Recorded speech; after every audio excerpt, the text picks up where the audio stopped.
afternoon. I'm Brenda Davis. I'm here with two great people. You know, we have this epidemic going in the African American community, and I got two great people that I want to discuss this with. First, we have Pastor Kadri Webb with St. John Missionary Baptist Church. That's Dr. Webb, excuse me. And we have Joy Stevenson Laws, PH Labs, correct? Okay, Pastor Webb. Now, this epidemic right now is really affecting the African American community. And you're a pastor in the African American community and you do a lot of work. What is this doing to your church and your congregation and what you do? So let me begin by, first of all, thanking you for having me today and appreciate the opportunity to share my feeble thoughts. I want to preface everything that I'm going to say with this one disclaimer. I don't know everything.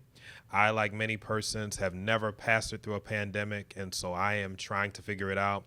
And so I'm offering answers and suggestions relative to my context today because that's all I can speak to. Here in Oceanside, we've seen ravaging effects from the pandemic. Even though there aren't many people who have been directly affected with the disease personally, financially, people are affected, mentally, emotionally. All of those things are contributing to a sense of consternation in our churches. People are afraid to come out. People are very, very hesitant to participate in church. But I'm proud to say that at the church I pastor, because we have strong relationships and because we love one another, we've been making an extra effort to move and to press beyond those fears. And beyond that, our relationship with God has pressed us forward and has allowed us to be able to try to move on in spite of this in a safe and responsible manner. And so we've seen across churches in the country, my colleagues have talked about financial laws, have talked about programmatic issues, have talked about challenges, holding on to their staff. All of the same things that happen in a business are happening in the church, quite frankly. Thankfully, and I brag on the church that I pastor all the time because they're just wonderful people, we haven't seen drastic financial effects. Many young pastors talk about wanting a younger demographic. With a younger demographic comes freshness, but comes a sense of instability. And so I have learned to appreciate seasoned people who are going to do the right thing no matter what. They're going to make sure that they are on Zoom. We've had 80-year-old people figuring out how to be on Zoom. They're going to make sure that they send their tithes and their offerings as the Lord gives them the ability to the church. We don't have to beg, but it has affected us.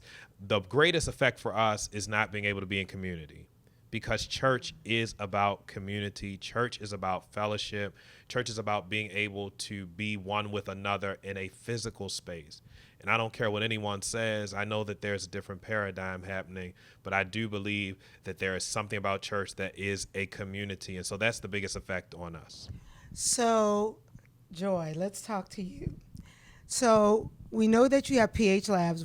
Can you tell us a little about PH Labs?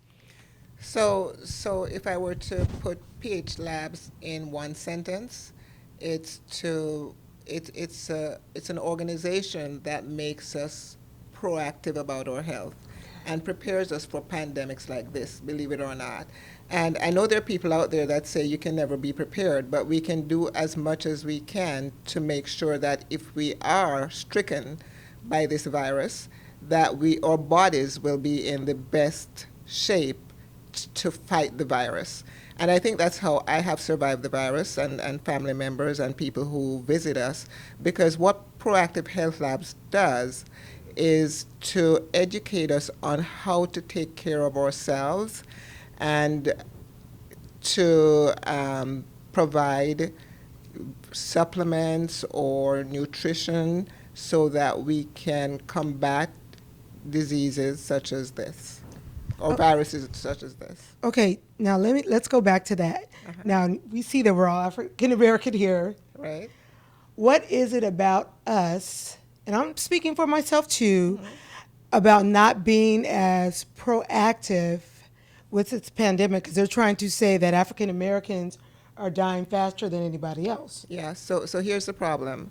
As a group of people, we suffer from a wide or large number of diseases that make us more susceptible to this virus. So, for example, a large percentage of African Americans have diabetes. A large percentage of African Americans have hypertension. Many African Americans, a large percentage, perhaps 2 out of 3, are obese. Those are called comorbidities. And what it means is that it makes us more likely to get the virus and also more likely to die from the virus or suffer serious consequences from the virus, because all those diseases affect our immune system negatively. So to the extent that we don't fix the underlying issues, meaning if we don't fix our diabetes, if we don't address our hypertension, if we don't address our obesity issues, then of course when things like this happen, we're all going to suffer disproportionately. And I just want to jump in with that. Those comorbidities are rooted in capitalism. So we've talked, and I don't want to take us too far off the beaten path with this, but people being in poor health is a result of earning less, having food insecurity. That leads to some of the health problems that you see in the African American community. All of this begins with a capitalistic system. Whether people want to acknowledge that or not, there's a clear wealth gap. Data suggests that African Americans, people of color, make much, much less than Caucasian counterparts. Well, that being said, it's not just how we cook. It has nothing to do with the South, although that may be part of it. People who are living these types of lives don't have the same access to foods that are healthier. That's just the reality. If you go back several generations, our ancestors were left with the scraps. And so we know that the scraps create health problems for us, right? And so culturally, socially, we've been socialized to eat a certain way, but you have to have financial access to be able to support eating at another place. And the reality is it does cost a little bit more. I'm not saying it's impossible, but I believe that some of these comorbidities are rooted in capitalism for our people. And that's a good point. But I think a lot of it too has to do with a lack of education, because there are those of us who are not poor, and we still have those issues with the diabetes and the obesity, because we feel that when we start to make money, and perhaps that's cultural as well with us, we start to make money, we start eating more food, and the food is not necessarily healthy food. It's food that will create more issues with hypertension. It will create more issues with diabetes.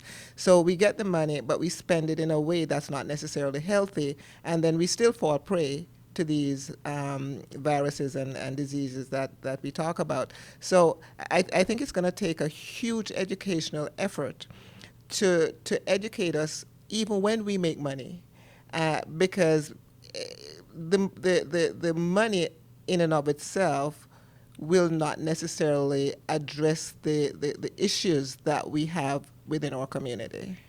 Yeah. So what steps do you think as a people, since we are talking about this, that we can help the community? I know Pastor Webb does a lot of outreach. I know you do outreach as well. So how can we get people on board to think like you do and to be proactive in healthy living, and when they've been taught for 50, 60 years how to eat badly? How do you get them to the place of healthiness? Right. And that's where we come in, like the Pastor Webbs of the world and an organization like ours come in. It's going to be up to us to educate our own communities about how to live healthily and not assume that others are going to take on that responsibility to educate us. We have a stake in that. We have to assume that role and tell people and show by example as well that how you live, what you eat, how you eat, whether or not you move, those are issues that directly impact our ability to stay healthy, and let them know what the consequences of not doing those activities, for example, or the consequences of poor eating, let them know what those are and show directly how those affect your ability to survive pandemics like this. Because we have to understand that the drastic steps that we're now taking to contain this pandemic has more to do with the fact that so many of us will get sick that there are not going to be enough hospitals to treat us. If we could have, and that's because we have so many comorbidities, if we could have, if the conversation were different, where we said, where we had a situation where more people are healthy so that they're more likely not to get sick, then we would have had a different conversation. But because 2/3 of our country at least are sick, they cannot afford to get their systems further compromised by the virus. So knowing that, we had to take these drastic steps, such as stay in place, stay at home, because we don't have places to go to get better, such as hospitals. So if we can focus on health when we're not sick and get our bodies in better shape, and that's not just by working out, but it's by doing the things that we should know about. And if we can educate people ahead of time so that they can be better suited for these pandemics, because we're going to have another one. And we'll have more and more and more and more. So each time it happens, we can't be waiting for a vaccine. True. And we can't shut the country down for a vaccine. So we have to have a different approach as a people and as a country. So with this pandemic that we have, after it's over, what are you guys going to do differently to help your congregation, to help PH Lab, to educate our community? Because our community is running scared. Yes, Like yeah. a lot of African Americans are running scared. So after this, I'm going to ask you, Pastor Webb, first. What are you going to do differently for your church to be more prepared for something like this? So a couple of things. I think it goes back to what Joy said, making sure that we place emphasis on caring for the total person. This isn't something new in the church. Many progressive pastors have spoken about the need to minister holistically to people and not just spiritually. And so we have to place a greater emphasis on our health ministry, making sure that we're giving people the tools they need to live a healthy life. Ultimately, it's a choice for that person, for him or for her. But we as leaders have to make sure that we are doing our due diligence and that we have something in place. So that's the first thing I would suggest. The second thing I would suggest is very practical to us based on what we've been through. Not so much related to the health situation, but in any event that we're displaced, we're ramping up our social media presence. As many businesses and organizations are, we're working to be able to operate virtually should this happen again. So those are two of the major changes that we are looking to implement in our church. And then beyond that, I think that the discussion where I am right now in trying to strike a balance in terms of being socially distant and still being a beacon of hope in our community, where I'm trying to strike a balance is figuring out what our community needs and how to do that and keep the people safe at the same time. And so a conversation needs to be had with the community. How can we serve you? What do you want to hear at this point, right? Because at this point, we've got people's attention. So people are sitting at home on Sunday and are listening to me. What do you want to hear? Not in the sense that people can shape the word, but what are you interested in hearing? Are you interested in hearing about faith? Are you interested in hearing about the Bible's mandates to take care of your health? Because there are scriptures that support that. What do you need? So those are all things that are looming in my mind as I try to figure this out. And Joy, what about for PH Labs? Because for me, it's been a great help. And I tell people I haven't been sick since I've been working with PH Labs, and that's going on 3 years. I haven't had a cold or anything. And I know it's due to the lifestyle change of PH Labs. So how can you get PH Labs, you're African-American women, of course, how can you get PH Labs out to us? Okay, so we, as you know, PH Labs is a public nonprofit organization. Correct. So we have outreach programs all the time. And we're happy to come out and educate and, work with people to change the way they think about taking care of themselves. Because, as you probably know, much of what we were taught about how to take care of ourselves is false. And many of our doctors are not trained to educate us to take care of ourselves. They're trained to give us some medications which may or may not work and further reduce our immune system. So if you're going to take meds, you need to do so wisely, and you need to understand why you're taking it and whether or not those medications are further eroding your system and what you can do to benefit from the medications while you're taking it. So the conversation needs to be had. We need to get more education about these issues. We need to understand that we eat to live. There's a reason why we eat, and that is because we are getting nutrients from the food we eat, and that's why we stay healthy. Now, some of us are born with genetic defects, so no matter how well you eat, it's not going to really help. You have a problem, that's where you go get additional help.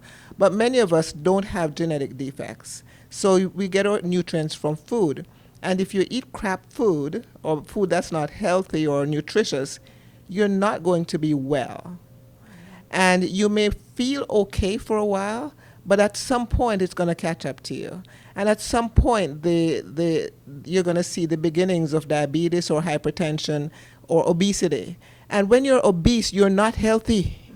I don't care how you think it might look good, but it's not healthy. And it means that you're going to fall prey to things like COVID-19. And if you're diabetic, you need to get it addressed. And hopefully you can get it addressed with nutrition and not expect that you're going to be on meds for a long time to get rid of the diabetes. You should try to change your lifestyle so that you can get it addressed. And I just want to piggyback on that and suggest that it really does work. I have a family member who was told maybe 2 or 3 years ago, maybe around the point of 70, you're going to have diabetes, you need to take this medication. And she just blatantly refused to the doctor. Yeah. She told the doctor, I'm not taking medication, give me a month. And she went home, and just what Joy is saying, she modified her lifestyle. She's not going to eat a lot of carbs. She's going to be very, very careful about what it is that she eats. She went back to the doctor, and the doctor, a trained medical doctor, was totally confounded by her lifestyle change. Doctors say lifestyle change all the time, but they don't always expect you to do it. And so literally years later, she is walking around with a proper lifestyle well into her 70s, not having to take medication. I'm not against medication, but I'm like Joy. I don't think that you need to take it unless you absolutely have to, and that means you have a genetic defect. If you tell me I have to back up off of the potatoes and the pasta so that my blood sugars stay in sync, it's as simple as that versus taking metformin every day for the rest of my life to further erode my system, to use the exact words that she just used. So I just want to say that to encourage our community, because we have been told and we've been programmed to believe that these things are genetic, and some of them are. Hypertension, diabetes, heart disease, and all of that. But they can be modified with lifestyle, and that's my role, is to take this kind of information and to form these partnerships and to use the platform I have in a church to be able to say to folks who are set in their ways, hey, if you back up off of that a little bit, you won't need all of that medication. I've seen people actually come off of it. Right. Yeah, we have that responsibility to take care of ourselves, or go get the help that we need to take care of ourselves. And we can't expect that somebody else is going to do it for us. And many of us believe, well, I do what I'm supposed to do. I go to the doctor, and the doctor gave me some pills, and I'm taking them. They're supposed to know better. No. You know your body best. I know my body best. I'm not going to leave my body up to a doctor who sometimes I go to doctors and I look at them and they're not necessarily healthy themselves. And I'm saying to myself, how the devil are you going to give me advice when you can't even take care of yourself? So, and the ones that do, they're limited sometimes with respect to what advice they can give you, because sometimes we don't give them the proper information so that they can make an informed decision, because we don't know. So we have to stop thinking about healthcare as something that somebody's going to do for us, or what proper health care is we're going to go to a doctor and they're going to do, what they need to do to make us happy and healthy. It doesn't work that way. The first step that we need to take is to take charge of our own health. Once we do that, then we will have accomplished a lot, because then that's our responsibility. It's our responsibility to identify the information that we need to eat properly, to move a little bit more, to get, make the fried foods an exception. I'm not saying never eat fried foods, forever. But make it an exception as opposed to the rule. The fast food, learn to cook maybe a little bit, or something, some substitute that's going to be healthier than what we're currently doing. But we're doing it to ourselves in many instances, and we can't complain that the virus is hitting us, disproportionately, when sometimes we can do things to make it better for our own selves. So, how do you guys think that this pandemic is going to change the African American community? You think they're going to try to adjust the way that they do? You think they're going to try to get more educated? I would hope so. We can focus on the fact that we're disadvantaged, but it's not going to really help in the long run, because we're focusing on the negative. And nobody's going to help us. We're going to have to help ourselves. So if we can form groups within our community where we can help each other, that would be great. And I think the pandemic shines a light on these issues, because we see the statistics. We see how disproportionately it affects the African American community. And I'm hoping we can use that as a lesson and learn from it, so that it doesn't happen again. And we control that. We know better. We're educated African Americans. Tons of us out there educated. We know better. We can do better. So let's do that, and not just be sitting ducks, so that when these things happen, we just look at it and say, oh, there we go again. More African Americans are dying, and do what? I think that things will change, but I think that the connection has to be made. I think that our memory is very, very short. And so I think that when all is said and done and we're back to doing things the normal way and going to the store and being able to go to the market without wearing a mask, I think that people will forget as they go to grab a pack of bacon and as they go to grab things that are unhealthy for them, sausage and all of the potato chips and the donuts and all of that. So I think that as long as we continue, people who have a platform, myself, PH Labs, our churches, I think that if we continue to make the connection and keep the connection before the people, then we will see some change. If we don't, those of us in leadership make that connection, people are going to forget just like that, and it's going to be right back to business as usual. So how long do you think it's really going to last before we see a change? Because I see on Facebook people are still trying to gather, and I don't know. So, Joy, what do you think? So the unfortunate thing is that the way our system is set up, we're waiting now for a vaccine to be able to go back to normalcy, because the reality is that so many people are anticipated to be affected by the virus, and many of those people may not be able to successfully fight the virus.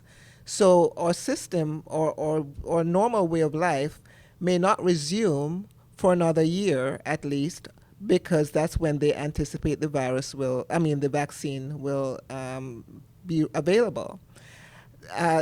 So how does that affect us in general?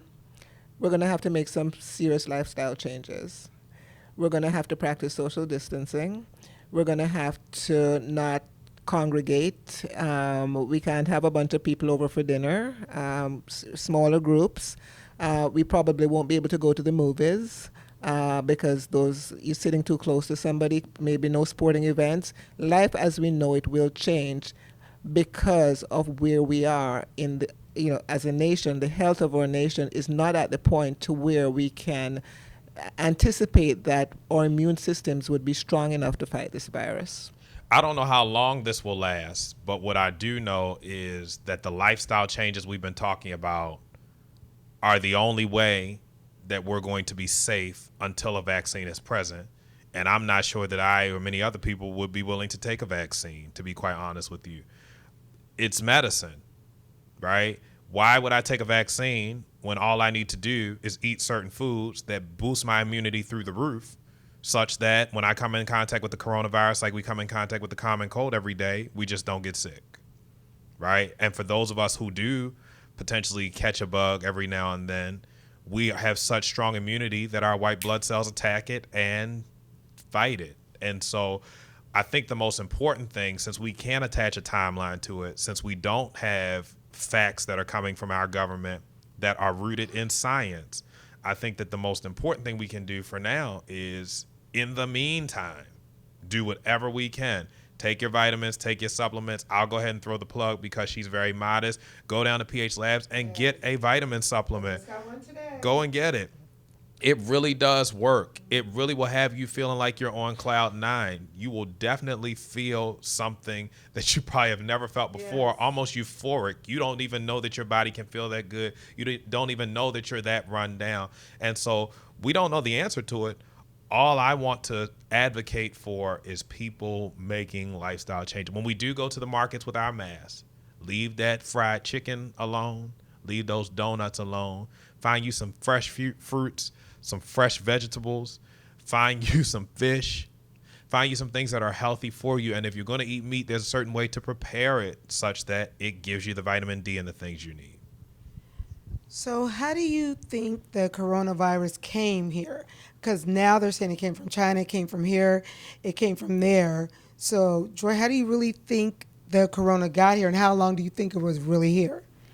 Well, the information we have seems to suggest that it came from China.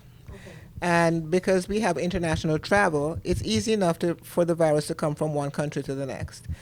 You see it hit New York pretty hard because New York is a perfect example of dense living.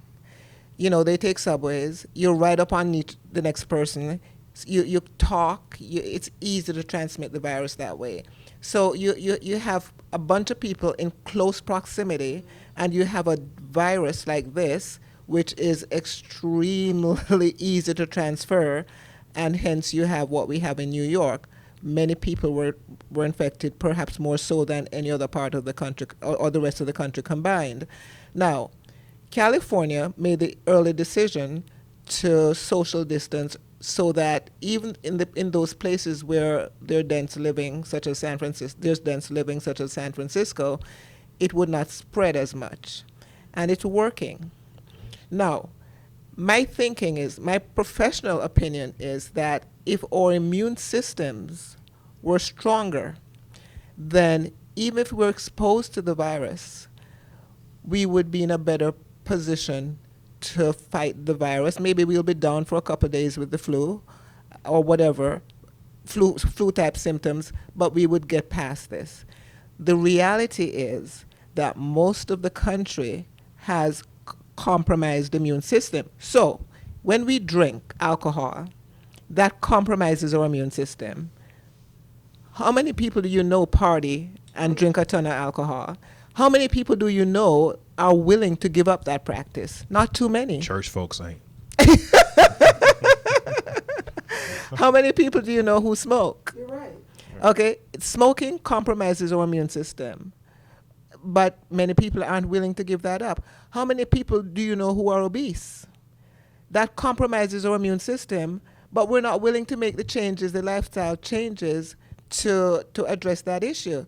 So what's a country to do? What's a governor to do? He can't legislate lifestyle changes, but he has to accept the fact that 60% of his population have these problems. 60% of his population is obese. 60% of his population have diabetes. You know, whatever that percentage is. Given those facts, what's the best way to protect these people who clearly have no way of protecting themselves? Right. And that is why you have social distancing. That is why we're on lockdown. Whether or not I take care of myself is irrelevant, because you have so many, the majority do not. So therefore, I have to put up with that, even though I try and take care of myself. I haven't had a cold or flu in over 10 years. But the fact remains that I'm going to have to practice social distancing, and practice quarantining because the majority happens to think differently. And until we change that thinking, we will come back to this place and we will not have progress. And we will be trying to find that vaccine whenever we have a new pandemic. And then our lives will stop until we get to the vaccine. And depending on how quickly they get the vaccine, develop the vaccine, will determine how effective society will function when we have these issues.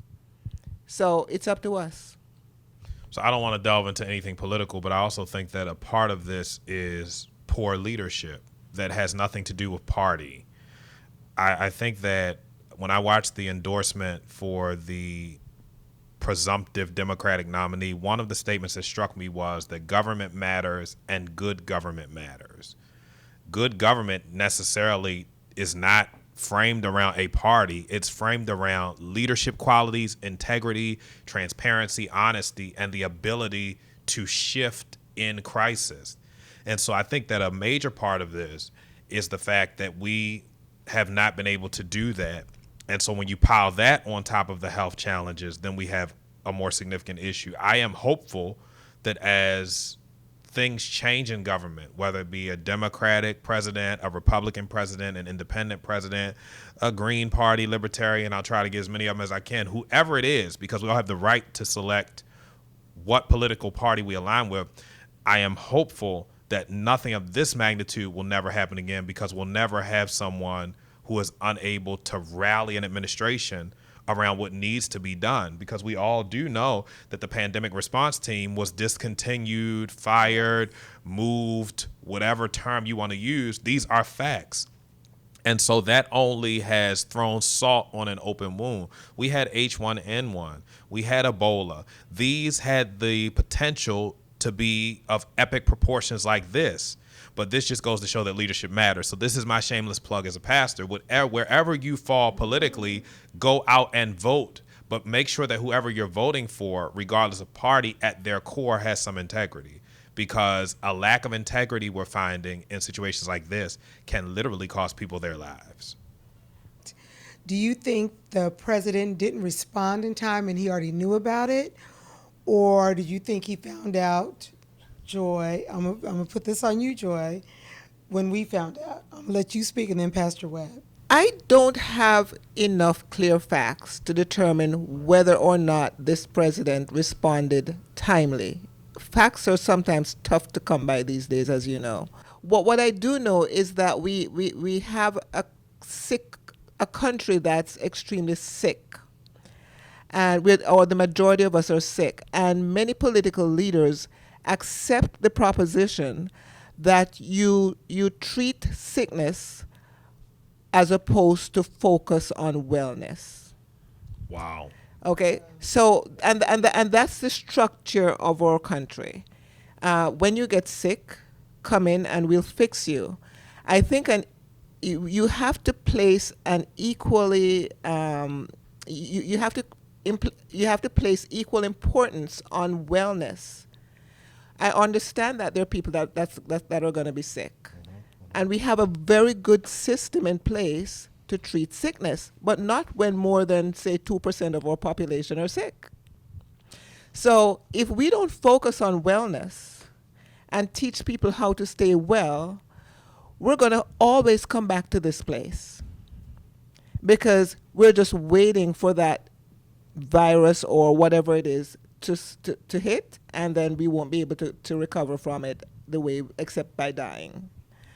So I think until our country understands the difference between, or the importance of wellness as well as the importance of sickness, we're not really going to get very far, irrespective of who is in office. And I think whenever I remember, I think it was under the Obama administration, I think Michelle Obama was trying to get good school lunches and the whole bit, and people, there was a huge resistance to telling people what to eat. You know, you can't mandate what you eat, what your kids eat for school lunch. Or I think in New York they were trying to tax sodas because they're trying to get people not to drink so much soda because it's not healthy. And there was a huge outcry because they were saying, you can't tell us what to drink. Well, my problem with that is I can't tell you what to eat or what to drink, but when you eat incorrectly and drink a bunch of alcohol or sodas, and your body is not in the shape to fight these pandemics, why are you punishing me to stay home because of your decisions? So just going back to the whole premise, I think you have to focus on two things. You have to focus on wellness, focus on sickness. Both are important, but not one to the exclusion of the other. Right. And that's what proactive does. Proactive. We have to be proactive about our health. And exactly what you're saying is that we are not proactive about our health. We're reactive about our health, which is why we're in the situation we're in. And so I'm no different than anyone else. All of us have different ways, even as healthy people, because we're healthy here. All of us have ways that we can be more proactive about our health. And so that's our charge to our viewers, to our audience, to those who are listening to this. Be proactive. Don't wait to get sick. Do what you need to do to be well today. And if you need education on that, find the sources. We live in a Google age. We can find everything else, but when it's time to find the things that we need, somehow we cannot find them. And so let me just call you to task on that. Google, phlabs.org. Go to phlabs.org. If it's something that's not there and almost everything you need is there, then Google the question. And look for a credible source, because you have to censor your sources. Everything that's on Google is not credible. We understand that. And read on it and try to implement it. And here's what I would say. Go one step at a time. You're not going to go from eating McDonald's every day to eat, to a strict vegan diet overnight. We will be saying that you're sick, and you really will be sick, and you'll lose like 20 pounds in a day, which we all know is absolutely unhealthy, right? We'll say, what happened to you? We'll think you have some sort of terminal illness. But you can begin one step at a time. So it may begin with, I'm not going to drink sodas. If I drink a soda 3 times a day, I'm going to go down to 2. I'm going to go down to 1. I'm going to take sodas out. Okay, now I got to figure out these cookies and these cakes and pies. And when I come to the office party, I'm tempted to take some of the sweet potato pie and the pound cake. Okay, maybe you should choose one. And eventually, your palate will shift, because that's a great part of it. We're addicted to sugar. We're addicted to salt. And so as we decrease our consumption, then our palate will shift and we won't crave those things as much. I've gone months without eating candy, without eating sugar. Now, once you start back up, it's like an addiction. You kick it back on, and then you have to have the willpower to kick it off. So go one step at a time and be proactive about, again, being well. Well, something me and Joy discussed earlier today that I think that was really good. She said she was going to start growing her own fruits and vegetables. So what made you think that, to start growing your own garden? So it looks like we're going to be on lockdown for a while. We ain't going nowhere. I'm not going nowhere. So I have to find something to do before I go nuts. Okay. so to be honest, the initial motivation is to find something constructive to do that's also healthy, because when you're at home, all day, the tendency might be to eat fast food or to get frozen foods or whatever it is. And the frozen foods may not be as nutritious. So I've started a vegetable garden, but I think I want to expand it and do more things at home so that I can be a little bit more proactive about the food, the quality of the food that I eat. And so that's a huge motivation. I think it's good to pass the time right now, and I think it's a good habit to develop even after this whole crisis is over. And I think that since we have nowhere to go or anything to do, it's a great time to learn how to exercise, whether you like it or not. Now, everyone can see I'm slim, trim. I think I look okay. I look all right? I look okay. I don't want to show off on here. I think I look all right. So people like myself who are lean, Joy is very lean, we're not motivated to exercise because naturally, because we already eat healthy, we're not motivated. We're just not. Most of us are not. If you don't have a weight problem, or that's not your struggle, because everyone has a struggle, we're not motivated to run to the gym. The gym is closed now. Well, we all need air. So if nothing else, maybe you go out and you get a walk. The other day, I went out, turned on Facebook Live. I was sharing this with Joy before the session, and literally walked around a golf course. By the time I got home in an hour, I'd walk 3 miles, just walking, no running. right? Just being outside, having some fresh air for the sake of sanity. And so since we have to go through this for a while, we should learn skills, right?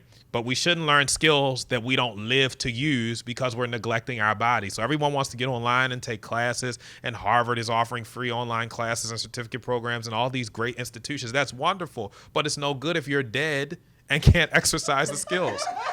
So in order to exercise the skills, maybe while we're at home, we should go outside and get some fresh air. Maybe we should find ways to do various things. Maybe we should go up the steps one extra time if you have stairs in your house or whatever the case may be. And then I also want to piggyback on the whole vegetables and the fruits situation. We all know that the things that we get from the market, some of those are sprayed with pesticides and all of that. And so quite frankly, it's just healthier if you have the means to do so. You ain't got nothing else to do.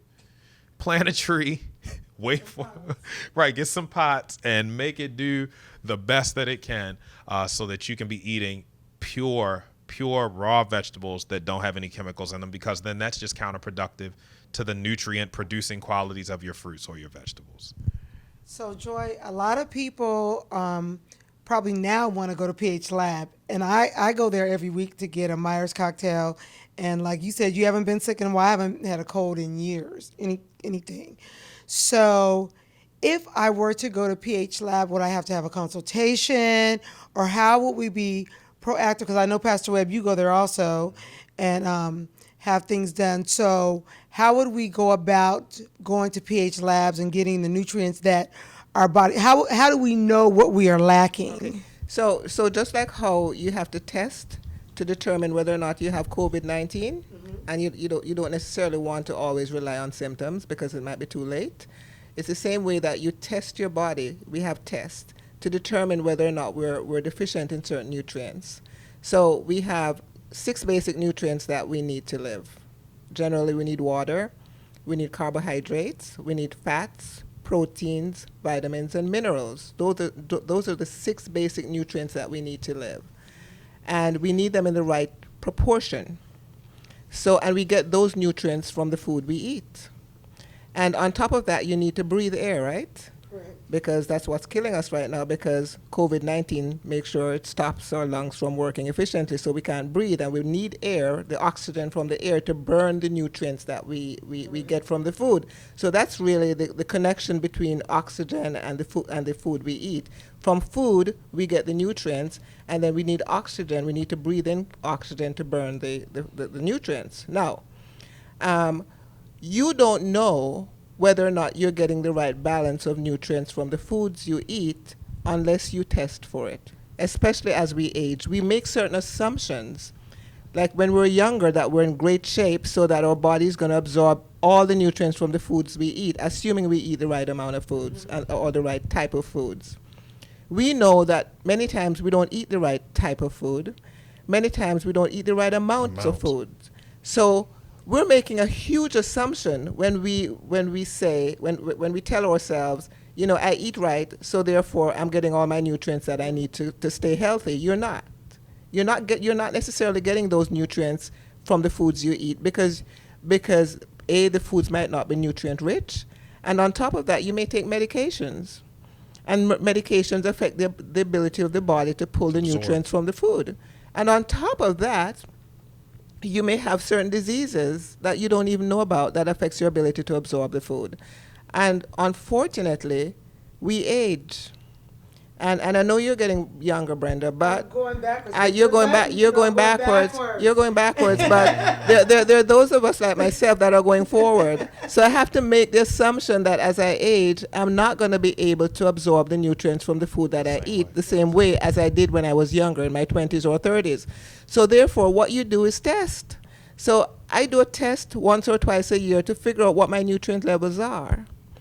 You can even test for the water balance in your body. So you test for it, you see where you're deficient, and you eat differently, and you get supplements. But then you told me that your mom had hypertension and diabetes. So is that what started you on this mission for health? Because when you grow up and see your relatives, everybody has a stroke, or everybody has diabetes, or everybody has cancer or whatever it is. And they live on medications because, I grew up just making sure that she got her medications every day, and it's not one, it wasn't two, and sometimes those medications even interacted with each other. But she religiously believed that, whatever her doctor told her to do, she's gonna do it, because in her mind, the doctor was almost like God. And we need to relieve ourselves of that thinking, because we respect doctors, but they don't know it all, and they don't know us very well. And us, not only as African Americans, but as a people, they rely a lot on us to tell them what to do. And if we don't educate ourselves, then when we go to the doctor, we won't be able to have that intelligent discussion that we need to have with them. And they have to many times guess based on tests that they may run, which may not even be accurate. It may not even be the correct test. I think people put way too much trust and faith in a doctor.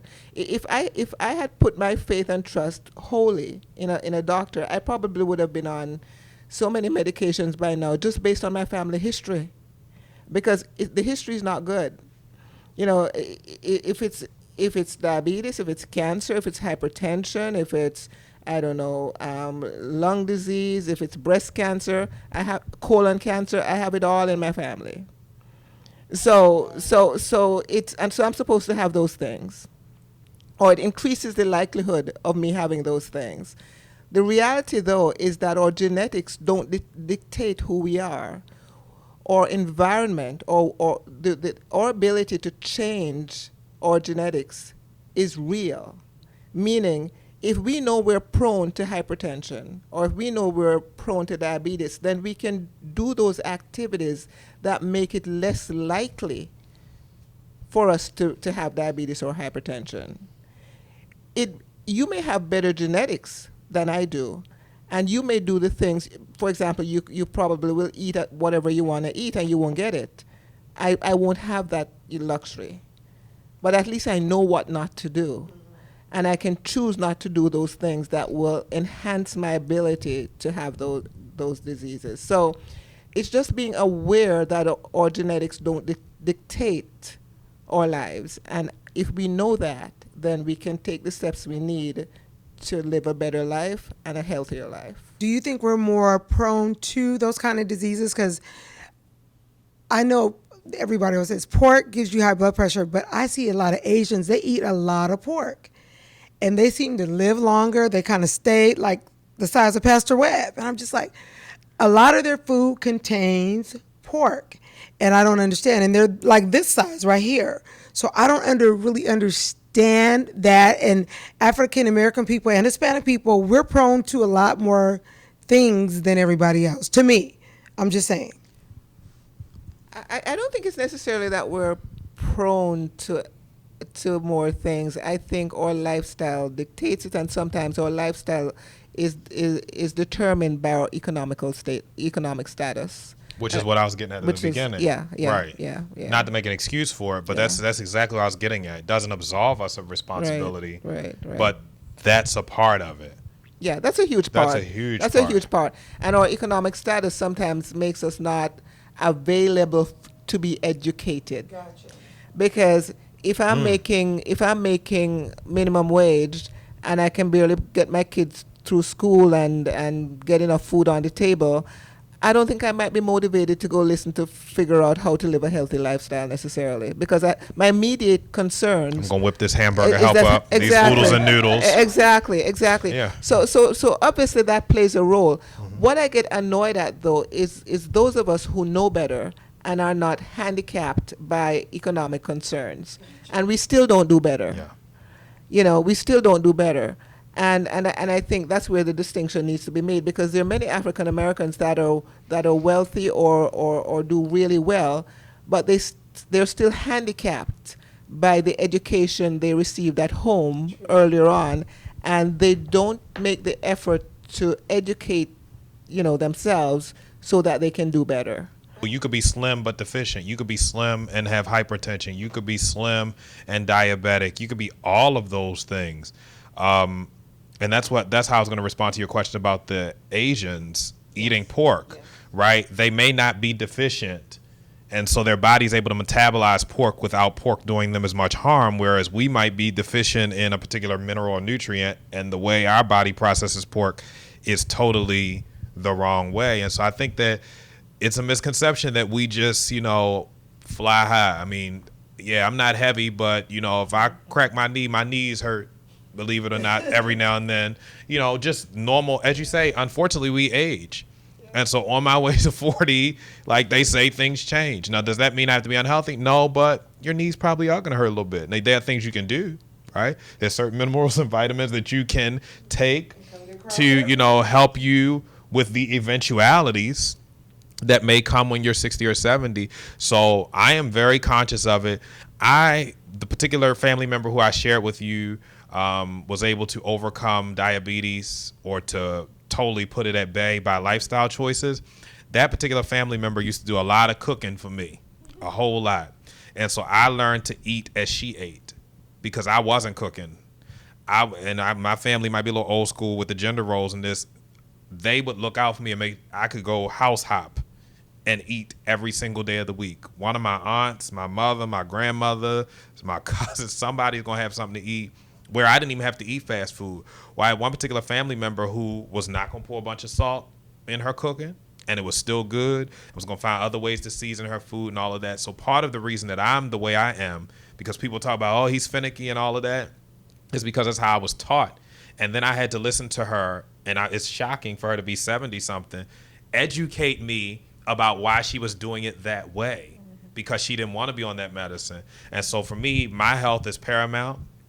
I might get in trouble for saying this, but listening to what we're sharing today, doctors are overrated. I'm not saying you should never go to one. You don't need to go to the doctor every 3 months. Exactly. You shouldn't have to.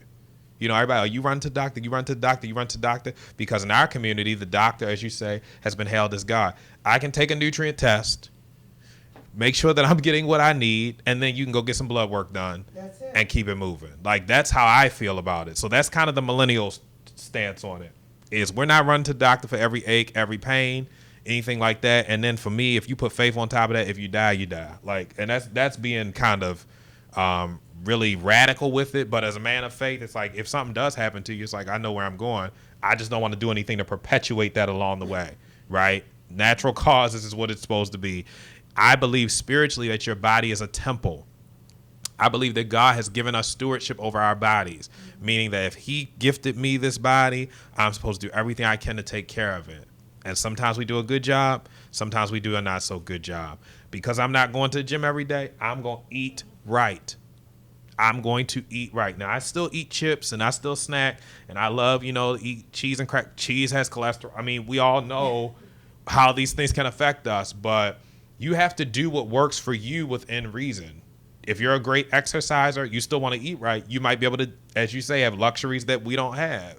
You may be able to eat a burger every now and then, and because you exercise, you're still, nice and tight. You have to do what works for you. But that's kind of the end of Generation X. The millennial stance on it is these doctors and all this medicine and stuff are overrated. We are into this.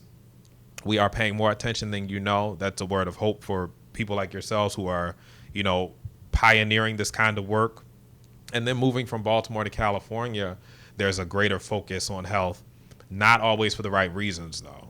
Aesthetics, beaches. So, you got Malibu, so everybody wants to go around and be all buff and all of that. When I was in high school, we were the scrawny kids. And so the girls weren't paying us any attention. Most of those football players now weigh 300 pounds. 300 pounds. There are people who I went to high school with who are unrecognizable, men and women, right? So when we focus on our health, we just have to focus on it for the right reasons. And the right reason is not aesthetics. It's literally wellness. I'm so happy that I got to talk to you, two of the smartest people that I know personally, my pastor, Pastor Webb, and always Joy, the beautiful Joy Stevenson Laws. So if you guys want to get in touch with PH Labs, they do have a website, correct, Joy? What is it? Yes, it's phlabs.org, phlabs.org. And just look proactivehealthlabs.org or phlabs.org. And there's a bunch of information on there. We put out articles every day, all focusing on how to stay healthy and how to educate yourself about your health. And just remember, there's a place for sickness. So, for example, if you get run over by the proverbial truck, get yourself to the emergency room. You're not going to fix that on your own. That's where you need your doctors, okay? They are great. We can't help your PH with that. You need they're great at treating sickness, trauma. They're awesome. This country is so good at that. But to stay healthy, we failed. And that's where we need to recognize that we have a duty to keep ourselves healthy and not rely on our doctors to keep us healthy. So are you open now during this pandemic? What are the hours? Yes, we are. So in Encinitas, we're open from 10 to 4 every week from Tuesday through Saturday. So can we walk in or do we need an walk appointment? in. Yeah, there'll be 2 nurses there all the time from 10 to 4. And there's a doctor there as well you can talk to.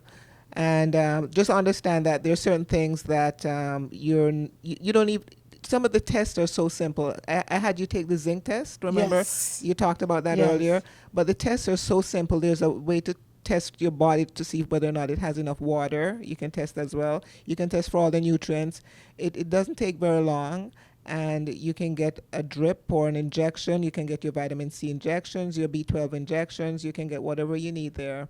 And so if you're deficient, you can address those deficiencies. And it's not really expensive.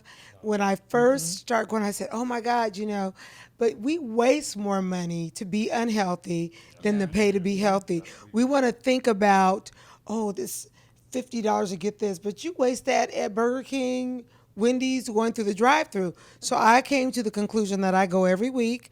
I put it in my budget. Whatever nutrients that I'm lacking, I buy them for my household because I want everybody to be healthy.